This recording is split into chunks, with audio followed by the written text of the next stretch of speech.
Hello मित्रों, नमः संस्कृताय। कैसे हैं आप सब? आशा करती हूँ अच्छे होंगे। मैं सीमा वर्मा अपने यूट्यूब चैनल ओम अध्ययन केंद्र से आप सभी लोगों का स्वागत करती हूँ। आज मैं बिहार टीजीटी पीजीटी एवं एडेड जूनियर शिक्षक भर्ती से संबंधित विशाख दत्त कृत मुद्रा राजस्व से कुछ बहुत ही महत्वपूर्ण पॉइंट आप लोगों को बताऊँगी, जो संभावित प्रश्न परीक्षा में आने वाले हैं। उन्हीं पर आज चर्चा होगी। तो चलिए फ्रेंड्स, आज की क्लास शुरू करने से पहले आप सभी लोगों से अनुरोध है कि जिन्होंने चैनल को सब्सक्राइब नहीं किया, प्लीज़ चैनल को लाइक सब्सक्राइब शेयर करिएगा और क्लास आपको अच्छी लगे तो एक प्यारा सा कमेंट करिएगा। चलिए फ्रेंड, आज की क्लास शुरू करते हैं। मुद्रा राजस्व, यह विशाख दत्त कृत नाटक है। विशाख दत्त ने मुद्रा राजस्व नामक एक नाटक लिखा है। अब पहले हम लोग विशाख दत्त का परिचय जान लेते हैं, इसके बाद मुद्रा राजस्व के बारे में जानेंगे।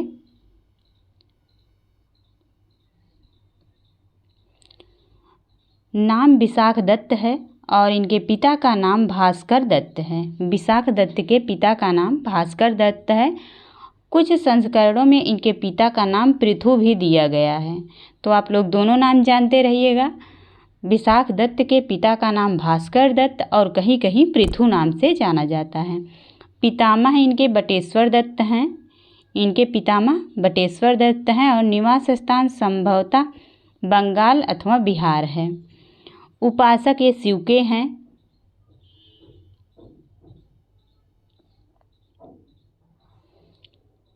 रीत वैदर्भी है, किंतु उग्रता या भयंकरता का वर्णन करने के लिए गौड़ी रीत का प्रयोग हुआ है। अगर मूल रूप से पूछा जाए तो वैदर्भी रीत का प्रयोग किया गया है और कहीं कहीं गौड़ी रीत का भी प्रयोग मिलता है। और प्रिय छंद इनका अनुष्टुप, वसंत तिल का, शार्दुल विक्रीडित है। प्रिय अलंकार पूछा जाए तो अर्थ अलंकार है।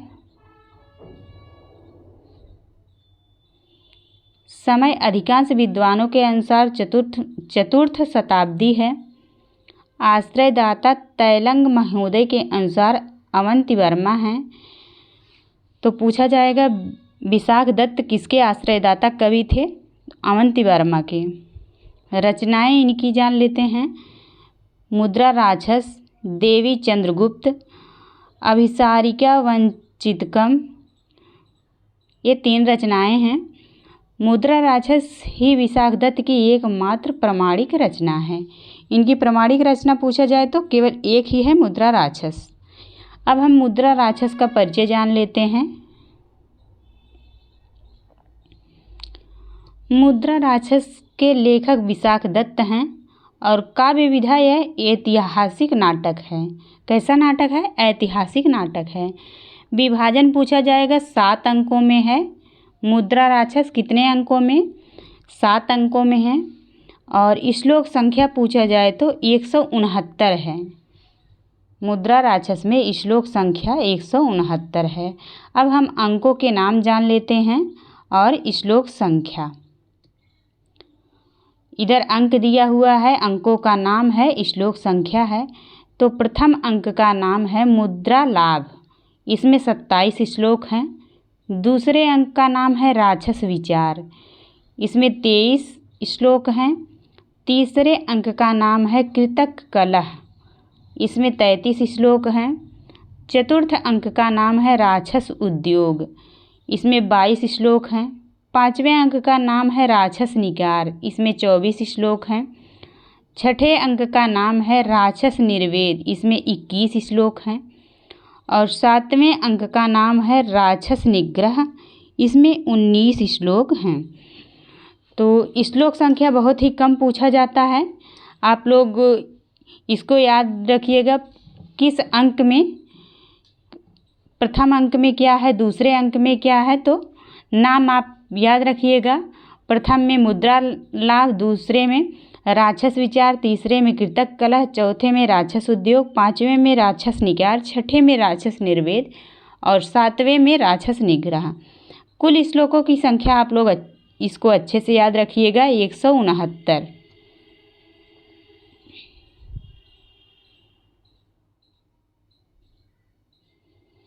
अब इसके बाद गुण पूछा जाएगा तो ओज, माधुर्य एवं प्रसाद गुणों का समन्वय है।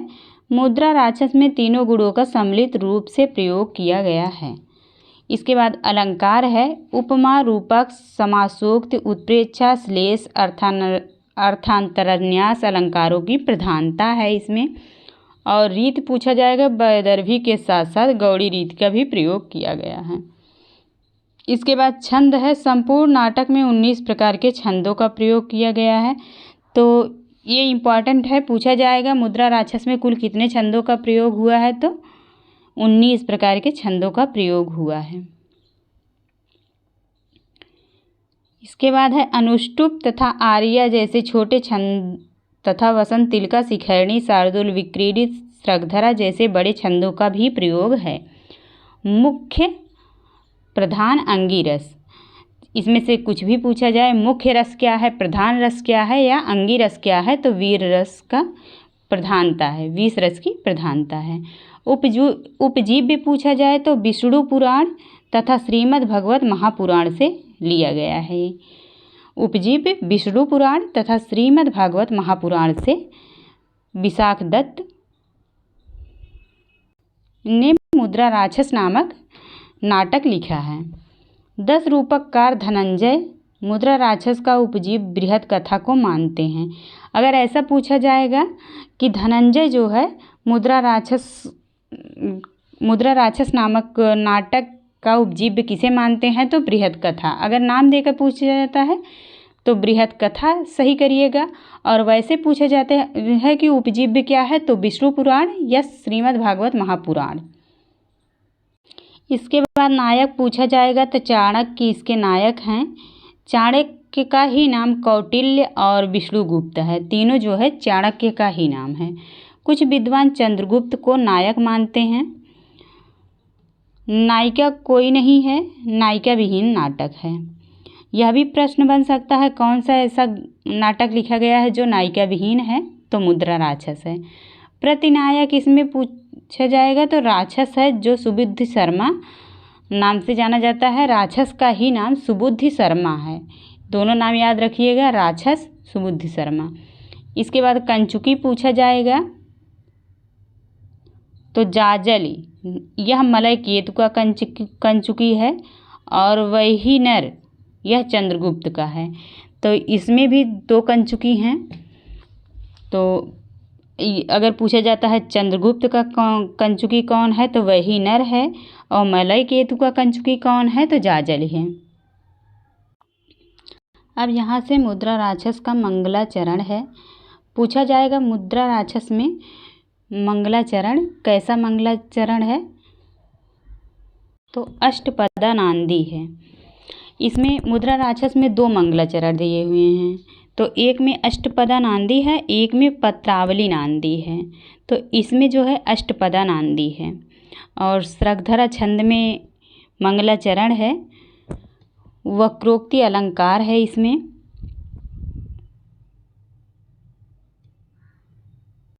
मंगलाचरण है अब, धन्या केयम स्थिता ते शिरसि शशिकला किं नु नामैतदस्या नामैवास्यात् एतत् परिचयत अपि ते विस्मृतं कस्य हेतोः नारीं पृच्छामि नेन्दुं कथयतु विजया न प्रमाणं यदीन्दुः देव्यानि होतुम् इच्छोः इति सुरसरितं साठ्यम् अव्यद्विभोर्वः। तो यहाँ पे श्रगधरा छंद में लिखा गया है। इसका भावार्थ है, इस पद में शिव और पार्वती का वार्तालाप पूर्वक मांगलिक पद्य है। पार्वती जी कहती हैं कि आपके सिर पर विद्यमान यह धन्य स्त्री कौन है, तो शिव कहते हैं शशिकला हैं। पार्वती, यह क्या यह इसका नाम है, तो शिव कहते हैं यह इसका नाम ही है, उसे जानते हुए भी तुम्हें किस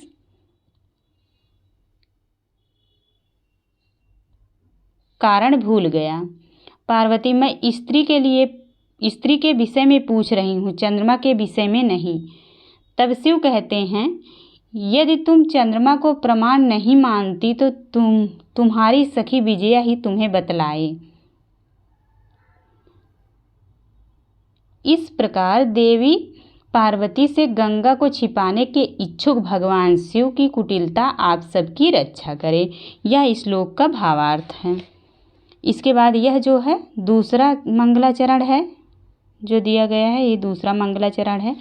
यह भी श्रद्धरा छंद में ही है और इसमें परिकर अलंकार है, परिकर अलंकार का प्रयोग है और पत्रावली नांदी का प्रयोग किया गया है।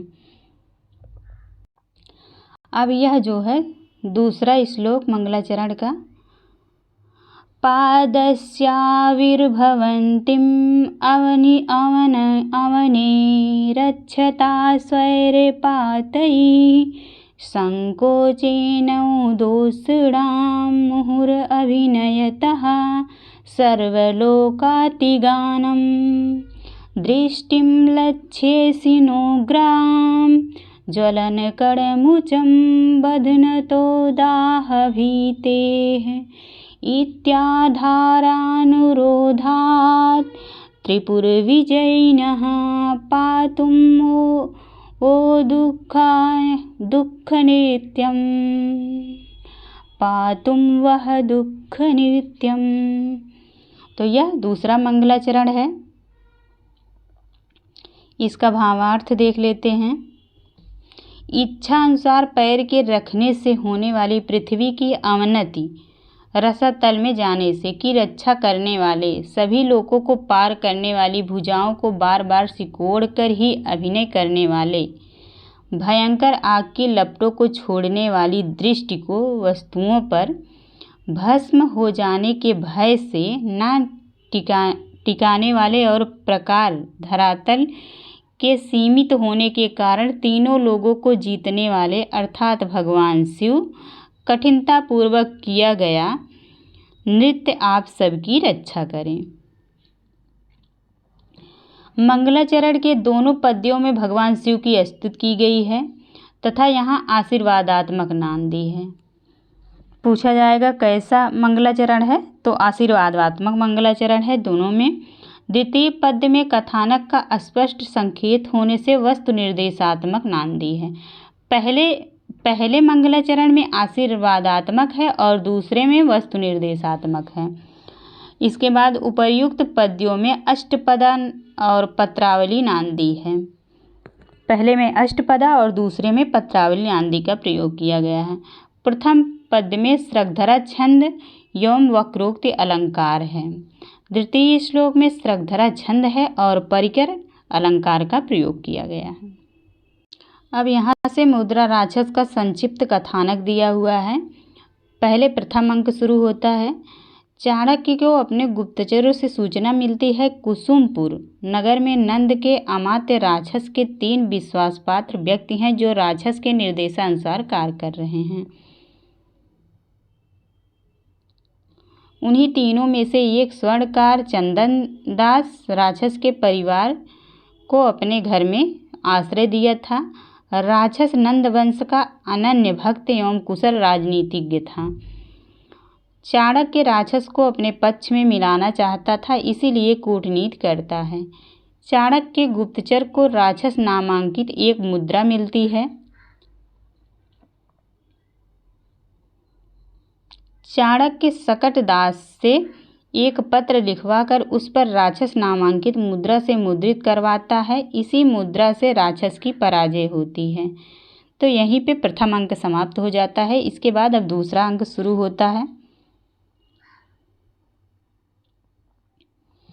अमात्य राक्षस कुसुमपुर में चंद्रगुप्त की हत्या का षड्यंत्र करता है, क्योंकि वह चाणक्य द्वारा संरक्षित चंद्रगुप्त से ईर्ष्या करता है।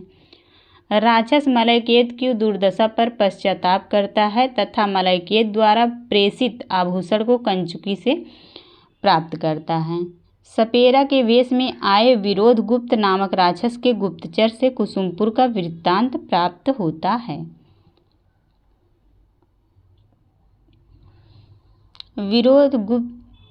विराधगुप्त द्वारा पता चलता है कि राक्षस का षड्यंत्र असफल हुआ है और चाणक्य की बुद्धि से चंद्रगुप्त के बजाय वैरोचक और बर्बरक की मृत्यु हुई।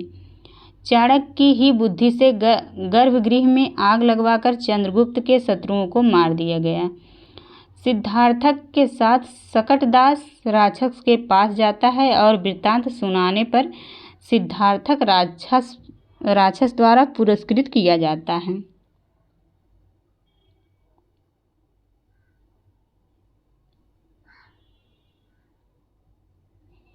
सिद्धार्थक के पास से राक्षस नामांकित मुद्रा अर्थात अंगूठी मिलती है और राक्षस मुद्रा को सकटदास को व्यवहार के लिए देता है। सिद्धार्थक बताता है कि मलयकेतु के पलायन काल से ही चाणक्य और चंद्रगुप्त एक दूसरे की आज्ञाओं का उल्लंघन करते हैं। राक्षस करभक को कुसुमपुर भेजता है। यहाँ पे दूसरा अंक अब समाप्त हो जाता है, तीसरा अंक शुरू होता है। कौमुदी महोत्सव मनाने के लिए चंद्रगुप्त कुसुमपुर के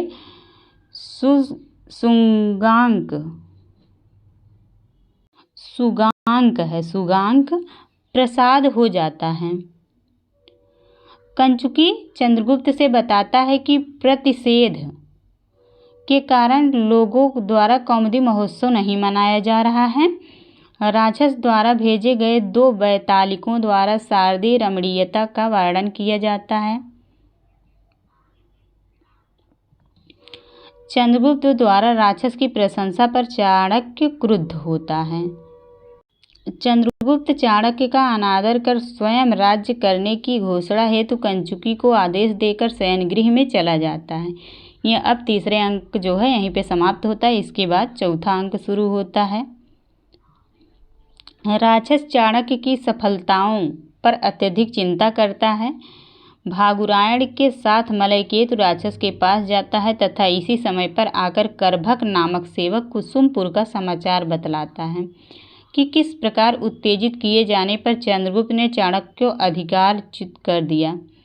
मलयकेतु राक्षस से शत्रु संबंधी वार्ता करके वापस चला आता है।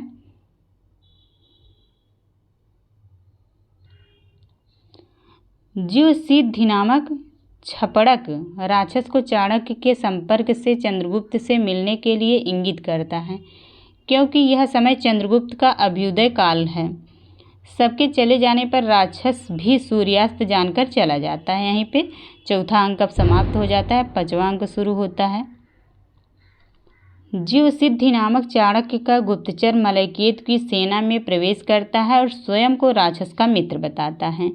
ज्युसिद्धि ही मलयकेतु को बताता है कि राक्षस ने विष कन्या के प्रयोग से पर्वतेश्वर को मरवा डाला। उसी समय से चाणक्य ने राक्षस का मित्र जानकर मुझे निकाल दिया।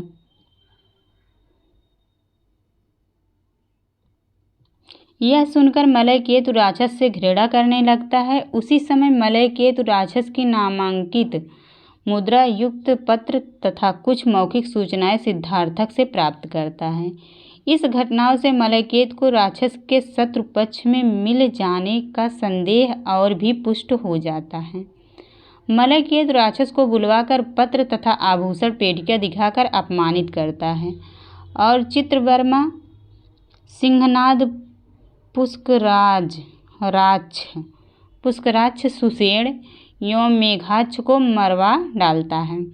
मलयकेतु अपनी सेना को कुसुमपुर घेरने का आदेश देता है। इस पर राक्षस अत्यंत व्याकुल हो जाता है और मलयकेतु को बंदी बना लिया जाता है। यहाँ पे जो है पांचवा अंक समाप्त हो जाता है। छठा अंक, सिद्धार्थक अपने मित्र से कहता है कि चाणक्य के आदेश अनुसार मैं चित्तवर्मा आदि 5 आश्रित राजाओं के मारे जाने पर मलयकेतु के बंदी बनाए जाने की सूचना चंद्रगुप्त को देने जा रहा हूँ।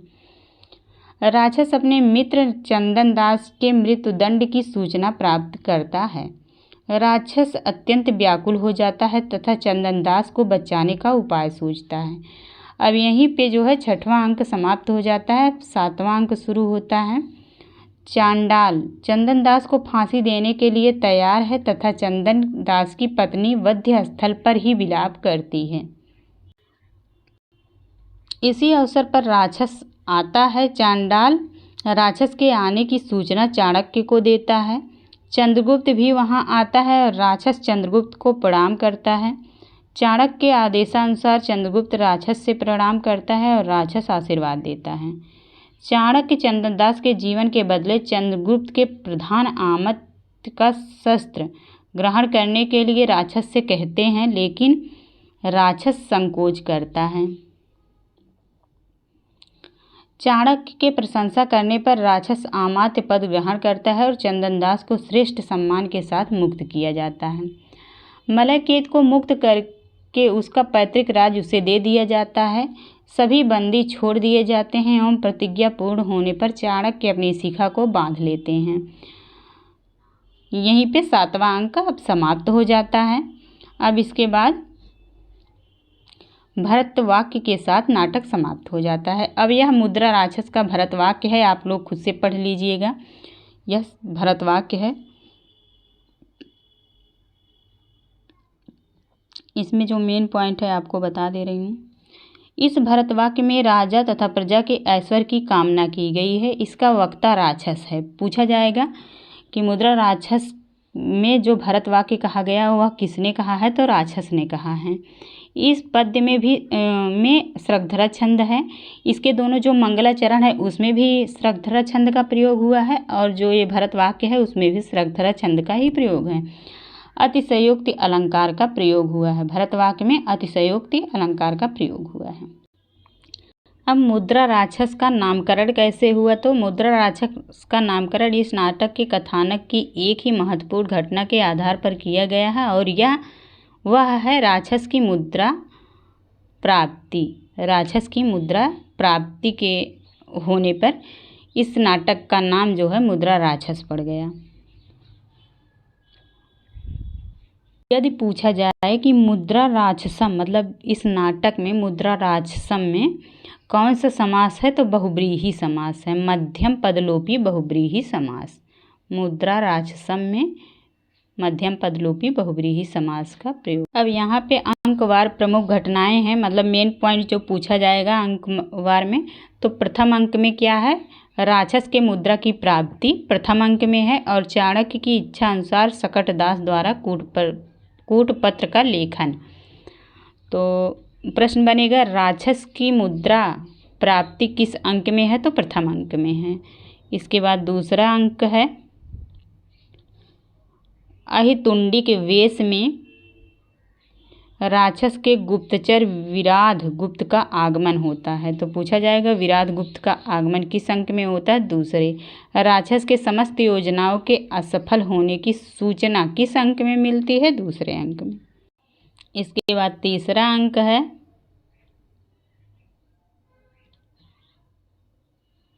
कौमुदी महोत्सव तथा निषेध।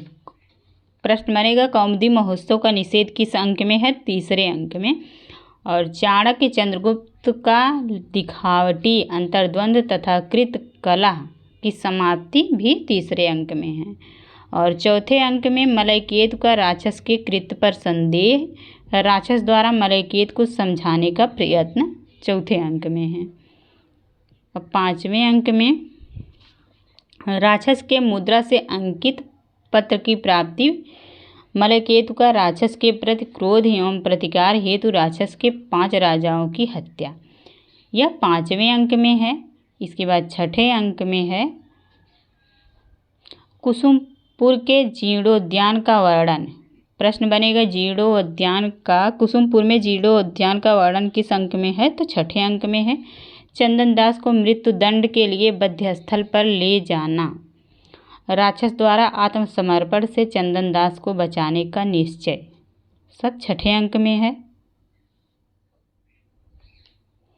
इसके बाद अब 7वां अंक है राक्षस का आत्मसमर्पण तथा अमात्य पद की प्राप्ति।